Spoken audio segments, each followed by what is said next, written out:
பல்லலப்பள்ளி கிராமத்தில் நியாய விலை கடை வேண்டி பொதுமக்கள் சாலை மறியல். திருப்பத்தூர் மாவட்டம் கந்திலி அடுத்த பல்லலப்பள்ளி கிராமத்தில் சுமார் 300க்கும் மேற்பட்ட குடும்பங்கள் வசித்து வருகின்றனர்.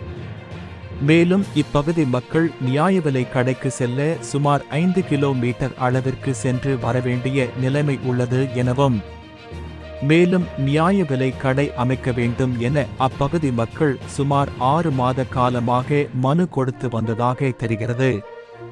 ஆனால் இதுவரை அப்பகுதியில் நியாய விலை கடை அமைக்காத காரணத்தால் ஆத்திரமடைந்த பகுதி மக்கள் சுமார் 50க்கும் மேற்பட்டோர் திருப்பத்தூர் வழியாக கந்திலி செல்லும் பல்லலப்பள்ளி பகுதியில் உள்ள சாலையில் அமர்ந்து சாலை மறியலில் ஈடுபட்டனர்.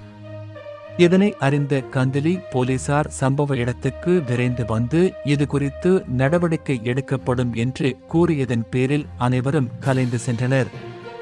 இதன் காரணமாக அப்பகுதியில் சிறிது நேரம் போக்குவரத்து பாதிக்கப்பட்டது. பேட்டி சுகந்தி.